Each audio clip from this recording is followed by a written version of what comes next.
Muy bien, muy buenas tardes. Les habla el profesor Cristian de la Unidad Educativa San Luis Escrosopi, quien regenta el área de Historia. En esta ocasión vamos a presentar la Revolución de 1952 y sus efectos socioculturales, económicos y políticos en la historia de Bolivia. Para empezar daremos lectura a un pequeño resumen de nuestro tema, ocurrido el 9 de abril de 1952. Con muchos muertos y heridos en un hecho fundamental en la historia contemporánea de Bolivia, que cambió al país al punto que es posible comprender la Bolivia de hoy sin entender la significación de la revolución. Por una parte, se modificó totalmente la estructura económica de una economía semifeudal, controlada y dependiente de capitales privados de incalculable poder. Se pasó a una economía básicamente controlada por el Estado. Se creó una nueva burguesía que intentó industrializar al país.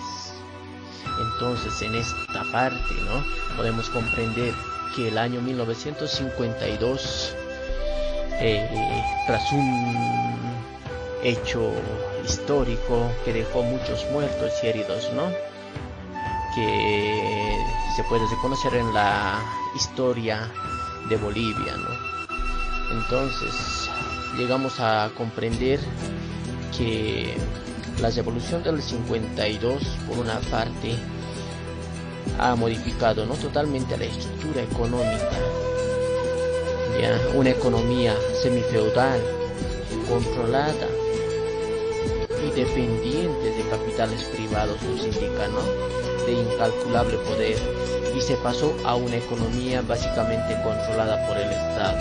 Se creó una nueva burguesía que intentó industrializar al país.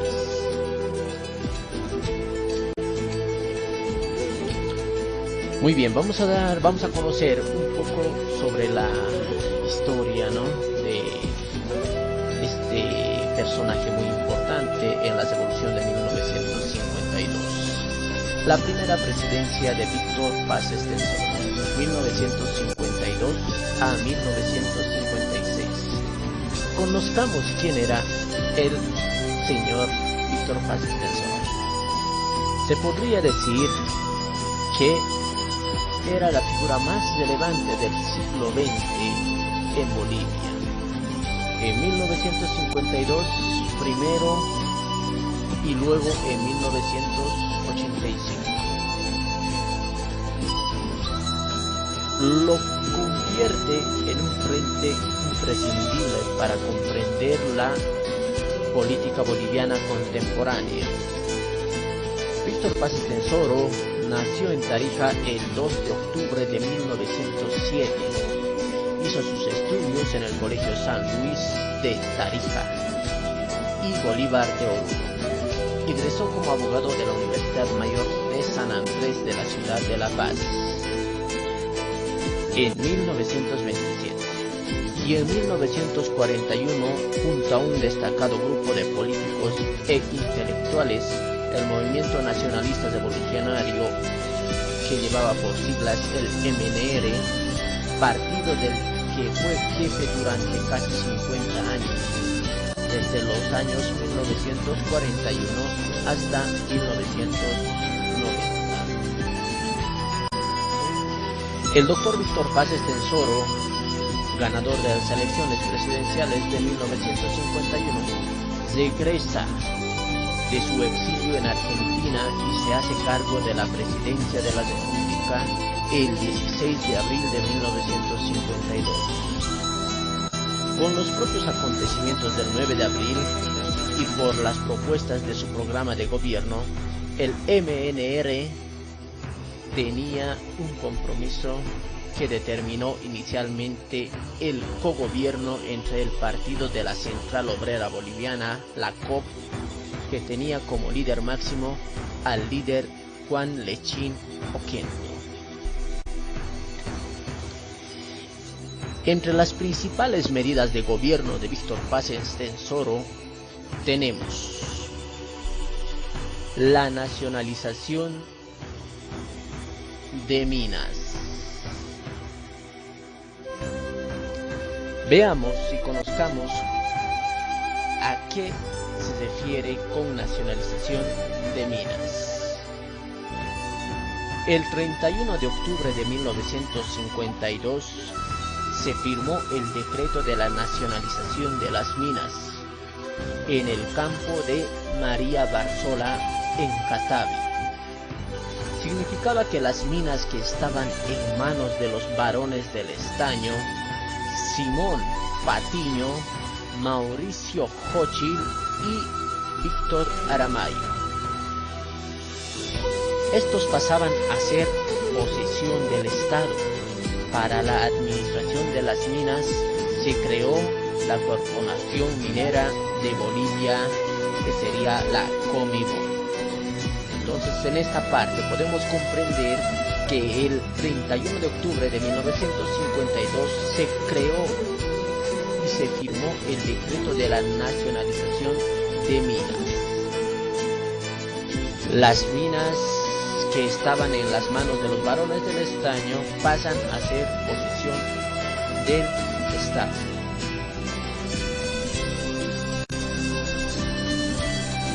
La puesta en marcha de la nacionalización de las minas tuvo factores negativos que disminuyeron enormemente su eficacia. 1. Al no tener hornos de fundición, Bolivia dependía de las fundiciones extranjeras. Posteriormente se instalaron las fundaciones de estaño, antimonio, del Pinto, Oruro, y fue demasiado tarde cuando las minas estaban en descenso. La Comibol se burocratizó enormemente, lo que convirtió en un organismo pesado que consumía gran parte del presupuesto en sueldos, que tomó drásticas medidas, como el despido de más de 23.000 trabajadores por la aguda crisis del estaño. La reforma agraria. El 2 de agosto de 1953 se firmó el decreto de la reforma agraria, por el cual se liquida toda forma de latifundio, bajo la consigna: la tierra es para quien la trabaja.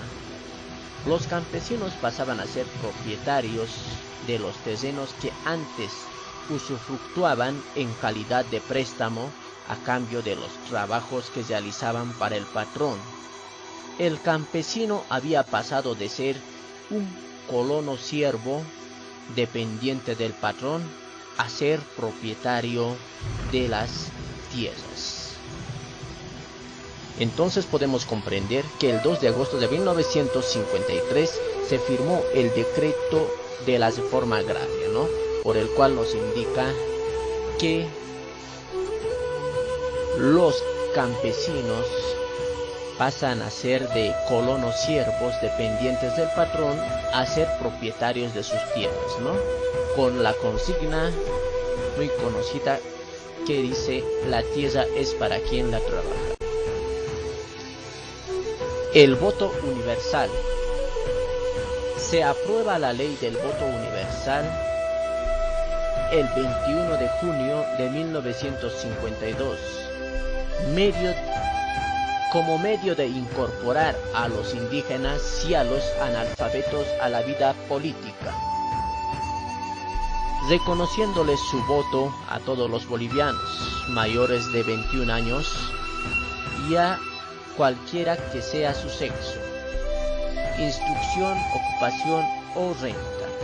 El voto universal se manipuló de tal forma que las masas campesinas y obreras se convirtieron en un instrumento político del gobierno de turno. En esta parte podemos mencionar que el voto universal pasa a ser firmado un 21 de junio de 1952, ¿no? Donde se lo incorpora a los indígenas y a los analfabetos a la vida política de nuestro país, donde se reconoce su voto y ya sea mayores de 21 años y cual sea su sexo, su instrucción o su ocupación nos entra, ¿no? Pero aquí también tenemos una contra. El voto universal fue manipulado, ya que los campesinos, los indígenas, los analfabetos formaban una gran masa, ¿no? Y entonces fueron ellos utilizados como instrumentos políticos del gobierno de turno, como se explica, ¿no? La reforma educativa. En 1953 se creó la Comisión Nacional de Reforma Educacional y en 1955 se dictó el decreto La Ley de Reforma Educativa, que determinó modificaciones sustanciales en la estructura educativa boliviana. Entre otras cosas, establece la escuela única como instrumento democrático del derecho que tienen todos los niños bolivianos a la educación. Se determinaron la obligatoriedad y gratuidad de la enseñanza primaria. Se intentó un programa de alfabetización con medianos resultados. En esta parte, la reforma educativa fue implementado en 1953, ¿no? Y en 1955 se dictó el decreto de la reforma educativa, quien determinó, dice, ¿no?, muchas modificaciones. Una de ellas es la escuela única como instrumento democrático del derecho que tienen todos los niños bolivianos a la educación.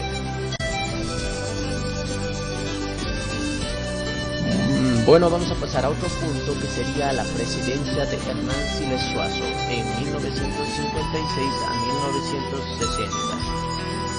El gobierno de Hernán Siles Suazo durante los años de 1956 y 1960. El 17 de junio de 1956 se realizaron las elecciones presidenciales convocadas por el gobierno y por primera vez en su historia se ponía en vigencia el voto universal. Entre los candidatos para la presidencia estaban Hernán Siles Suazo con el partido MNR, quien ganó las elecciones de una manera abrumadora en 1956. Siles Suazo nació el 19 de abril de 1913, ingresó a la Universidad Mayor de San Andrés. El doctor Siles Suazo asumió la presidencia constitucional de la República después de las elecciones generales el 6 de agosto de 1956. En su gobierno, ante los desajustes económicos del país, se promulgó el decreto de la estabilización monetaria, que resultó muy combatido, especialmente por los mineros y la COP. Se enfrentó duramente al gobierno, lo cual generó divisiones internas en el seno del propio gobierno, con la denuncia del vicepresidente Ñufo de Chávez. La segunda presidencia de Víctor Paz Estenssoro, 1960-1964. En el tercer gobierno de la Revolución Nacional comenzó con un espíritu distinto al de 1952. Se trataba de una etapa de consolidación e impulso para el desarrollo y se empleó el plan decenal, que proponía un desarrollo coherente y planificado a lo largo plazo como no se había hecho en el pasado. Con la ayuda económica de los Estados Unidos se va desarrollando un plan caminero de la penetración a las fértiles regiones tropicales del país. Se construyen los caminos a La Paz, Caranavi, Cochabamba, Chapare y Santa Cruz de la Sierra. La Constitución de 1961. el Congreso de 1961 se abocó a la aprobación de un nuevo texto constitucional para el país. La nueva Constitución reconoce el voto universal, acepta las elecciones del presidente y en las elecciones de 1964 Víctor Paz Estenssoro se postuló como candidato acompañado de René Badién, militar afiliado al MNR. Tercera presidencia y caída de Víctor Paz Estenssoro en 1960 y 1964. El 30 de mayo se realizaron las elecciones en La Paz y Paz Estenssoro ganó por amplia mayoría el 6 de agosto de 1964. Se inició el tercer y efímero mandato de Paz. El partido se había debilitado. Los postulados del 52 deterioraron las relaciones con los sectores obreros, lo que generó una oposición plena de partidos conservadores y de izquierda, elementos que condujeron a una decisión drástica del ejército, la que fue de volver al gobierno. La decisión de derrocar al MNR fue tomada por los mandatos militares y el vicepresidente Badién y Obando Candia, comandante de las Fuerzas Armadas, que hasta el mismo día del golpe juró lealtad al presidente. 4 de noviembre de 1964. Bueno, esta ha sido una pequeña parte, ¿no? Un pequeño resumen de lo que fue la revolución de 1952. Gracias por su atención y hasta otra oportunidad.